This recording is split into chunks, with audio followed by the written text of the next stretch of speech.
Some of our companions are just flat-out transparent. Lizelle is possibly the most transparent of them all, which is to say, I would be blown away if there were anything more to Lizelle than an arrogant, prideful Githyanki, subsequently humbled by the revelation of the truth of her people and her cruel mistress Vlaakith, and her naivete in believing it all. I'm not saying it isn't interesting, or that her story can't be told well as a character arc, certainly could be, but it's pretty predictable. Likewise with Will and Astarion, Gale is a little bit less so, but I can think in many ways that Shadowheart offers the biggest mystery, in part because her character and mission are so strongly predicated on her faith, which she herself admits when you question her about it. So we don't really know how Shadowheart's story arc might go, and it could go any number of ways, at least compared to the other characters, in my humble opinion. Now, the standard theory about her is in part related to her background as an urchin, the idea being that she was just that, a child lost on the street with nowhere to turn, and that she finally found her place in the embrace of Shar, as the church took her in and nourished her negative emotions and desires, indoctrinating her into the faith. This isn't all that implausible, and much of Shadowheart's dialogue and interactions seem to suggest just this. But there are other theories out there, and one of the wackier ones, which may in fact not be that wacky at all, is that more than just a street urchin, Shadowheart was in fact at some point in time a worshipper of her goddess's arch-nemesis and twin, Selune. It sounds crazy on the face of it, and I'm not even claiming it is the case, but it's also not entirely impossible.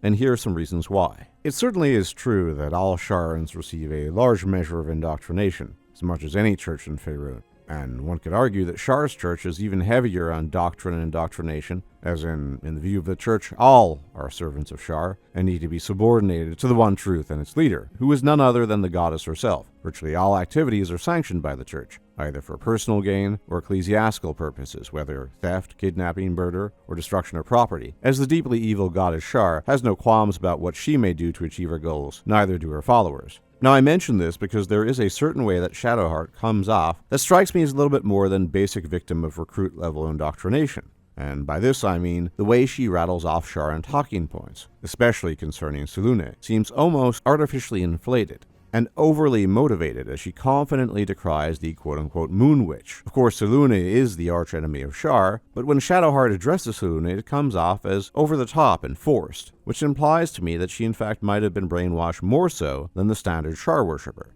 On top of that, Shadowheart is clearly not malicious. For example, she actively approves of you saving the tiefling child thief in the Druid Grove from Kaga, which partly has to do with her urchin background, but also suggests that she isn't really an evil person at heart. And to be frank, most Sharans are. Then we have the very strange reaction to the broken statue of Selune in the Blighted Village, as well as the odd magical effects that occur. Sure, this could just be the result of the fact that Shadowheart worships Shar, and that this interaction would occur with any worshipper of Shar. But Shadowheart encounters multiple statues of Selune throughout the game, and although reacting negatively, is never physically or magically affected by them. This suggests that she might have had a connection to this specific one at some point in time. She's clearly taken back by it, and this village might have had some significance for her.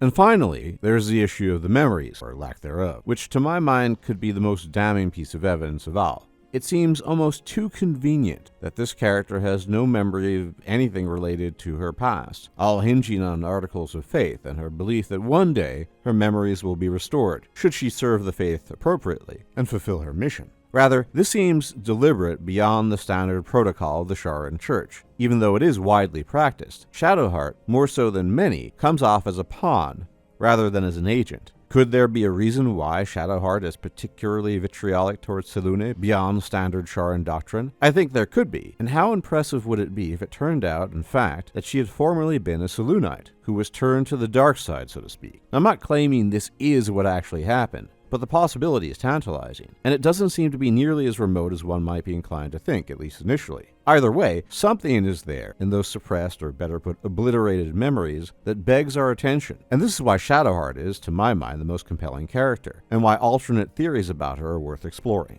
As always, thank you for tuning in. Please leave a like, comment, and subscribe, as it really helps out the channel, and I will check you out next time. Take care.